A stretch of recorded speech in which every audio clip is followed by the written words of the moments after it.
Ladies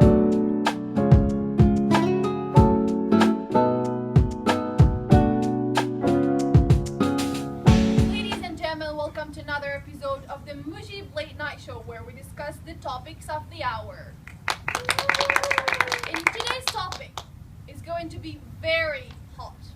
Today we're going to talk about global warming. Is climate change a myth or a reality?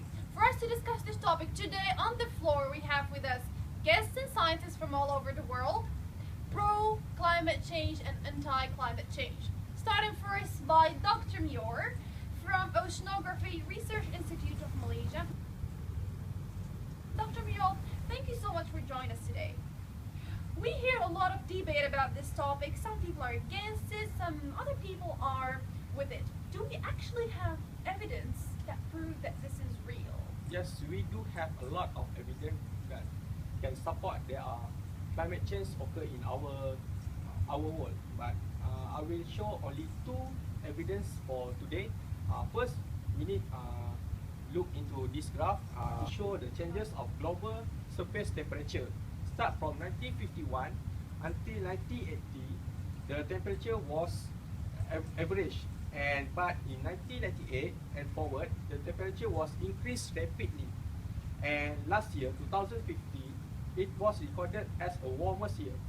And then for second evidence, we can see there are sea rise level, meaning the sea water level was increased rapidly. And this was we found that there are two factors contribute to this event. First, because of the melting of ice, and second, because expansion of seawater as it's getting warmer. Well, just now you presented two evidence, and we have with us on the other side Dr. Sathyan, who is a scientist from University of Iceland. Dr. Sathyan, thank you so much for joining us today. As we just heard now, the temperature is rising. There is scientific evidence for that.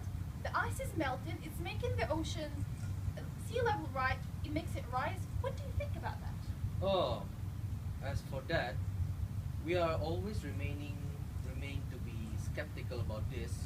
Why are we denying global warming? Okay, as we can see, our world is constantly changing. Yes, it is true that nowadays this kind of heat was getting unbearable. But you know what? Our ancestors have been feeling the same thing too. During those medieval times, those places, Europe, Asia and Africa, they have experienced prolonged heat. That even at one time, the Englishmen, they harvest grape during winter in England. Then after that, there was prolonged cold season. And there was a man named Matthias in 1939. He spoke of a miniature, there was a miniature version of Ice Age happening in these three continents during the medieval times.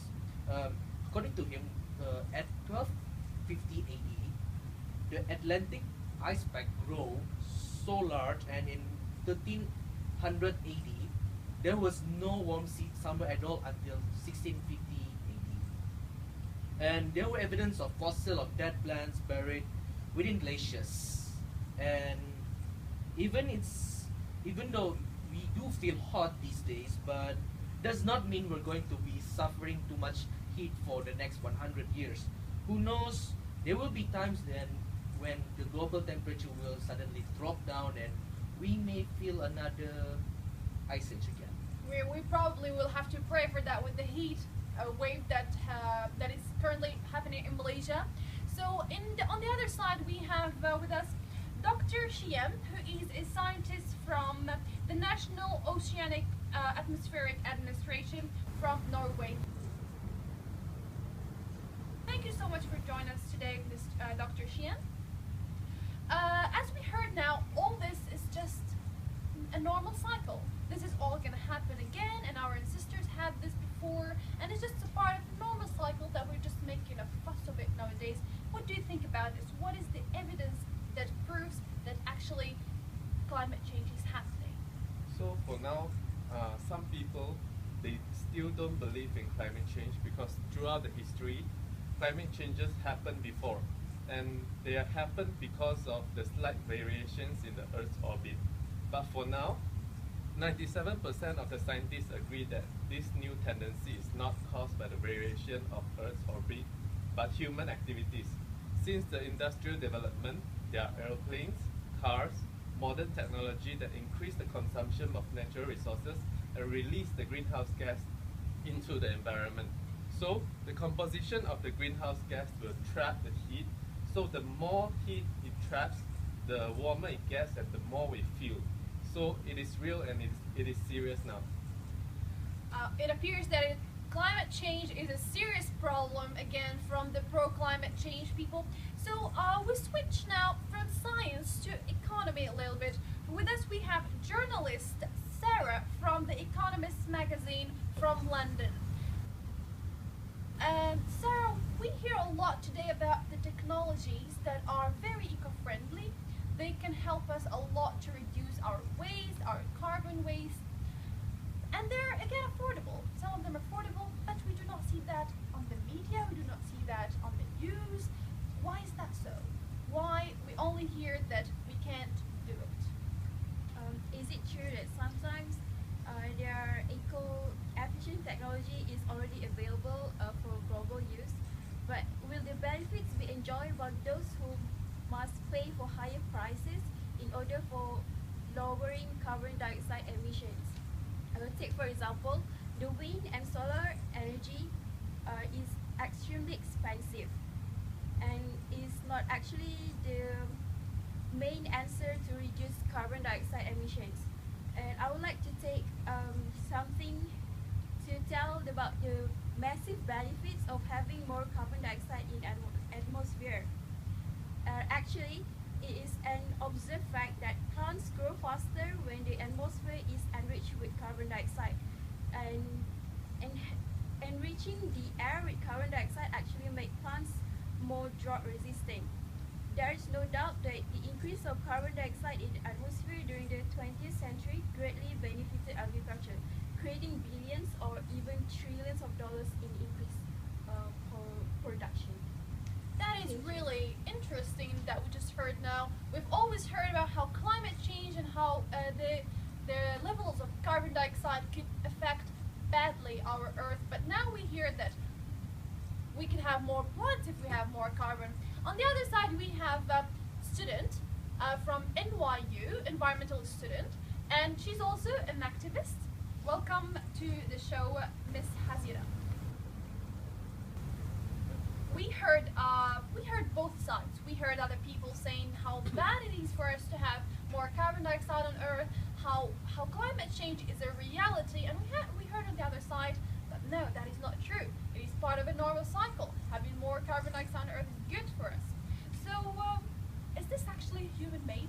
And is it even true that we're having actually climate change? What do you think, Ms. Hasina? Okay, thank you. As an environmental activist, I thoroughly believe in man-made global warming. I mean, there is clear solid evidence that carbon dioxide emission is rising at an alarming fast rate because of human activities. Ice at the polar caps are falling off, which has resulted in the rise of ocean level, and that leads to flooding.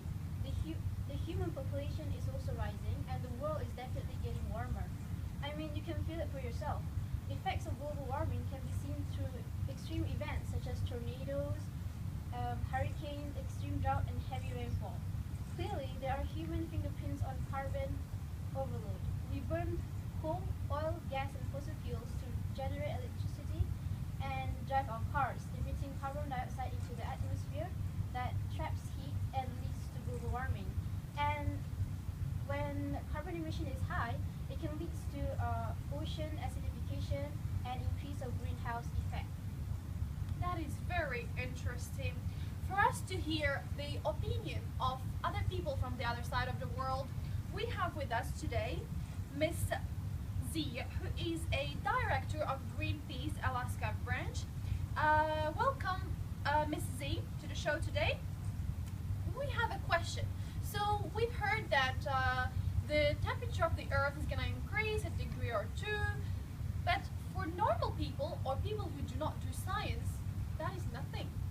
So can you please answer, what can in 1 or 2 degrees, how can that affect us? What is the impact of that 1 or 2 degrees that seems very, very small? Hi to guys, us? I am Miss Zach from Alaska. I believe that changing in the average temperature by even a degree that is caused by human activities can lead to serious consequences around the globe. For every 2 degrees Fahrenheit of warming, we can expect to see all of this. There will be 5 to 15% reduction in the yield of crops as currently grown, 5 to 10 decrease in the stream flow in some river basins, including the Arkansas and Rio Grande, and also 200 to 400% increase in the area burned by wildlife in the parts of the western United States. Unfortunately, global average temperature have increased more than 1.4 degrees Fahrenheit all over last 100 years. Thank you so much, Miss Z, for your opinion. We have on the other side of the world, from Europe, Prof. Amelina, who is the head of the environmental studies at University of Iceland. Prof. Amelina, thank you so much for joining us today. We've heard both sides, so many evidence going on. Normal people cannot make up their mind, like myself. I don't know whether it's true, is it a reality, is it a myth? Can you please make it clear for us? Is climate change caused by human, or it's a natural process that Earth undergoes even if human do not exist? Hi, I'm Amelina from southeast of Iceland. I do believe that climate change is exists, but I don't think that humans are causing it. I think that even if we as humans succeed in responding strongly to climate change and reducing greenhouse gas emissions, there is an unreal inertia in the system. As we know, the glacier has melted so much, and it will become worse as even if we manage to reduce emissions. Thank you so much, Prof. Amelina, for joining us today from Iceland. Thank you so much for my guests for joining us today, for providing evidence for us to make up our minds whether we want to believe it's a reality or it's a myth. And I'll see you in next Thursday. Thank you so much for joining the Moujib Late Night Show.